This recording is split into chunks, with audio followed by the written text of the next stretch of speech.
একটি অন্তর্ভুক্তিমূলক নিরাপদ বাংলাদেশ গড়তে বিএনপি বদ্ধপরিকর বলেছেন দলটির ভারপ্রাপ্ত চেয়ারম্যান তারেক রহমান। তিনি বলেন, বাংলাদেশ শুধু বাঙালির নয়, বরং বৈধভাবে বসবাস করে সব জাতিগোষ্ঠীর।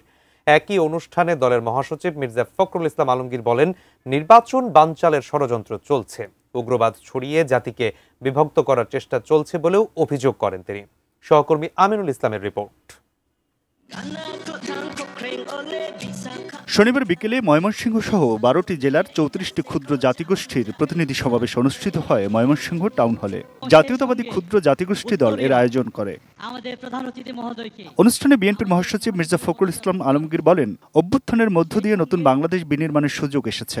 এর বিরুদ্ধে কোনো ষড়যন্ত্র যেন সফল না হয়, সেজন্য সজাগ থাকার আহ্বান জানান তিনি।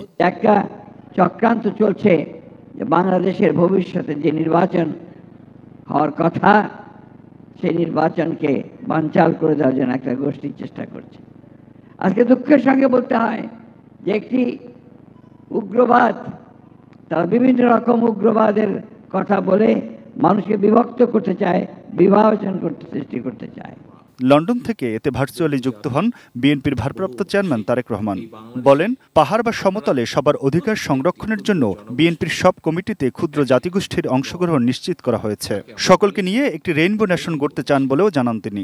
বৈচিত্র্যের মধ্যেই ঐক্য প্রতিষ্ঠা রাখাই আমাদের মূল লক্ষ্য বা আমাদের লক্ষ্য, এবং সেই লক্ষ্যেই বাঙালি, অবাঙালি তথা সকল জাতিগোষ্ঠী নিয়ে বাংলাদেশি নাগরিকগণ মিলেমিশে একটি অন্তর্ভুক্তিমূলক রাষ্ট্র ও সমাজ, একটি অন্তর্ভুক্তিমূলক নিরাপদ বাংলাদেশ গড়তে আমরা বদ্ধপরিকর।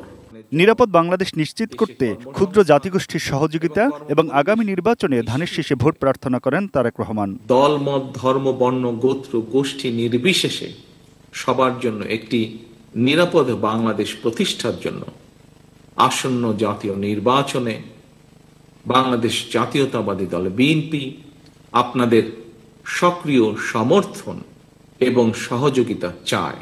Aminul Islam, ATN news, Dhaka.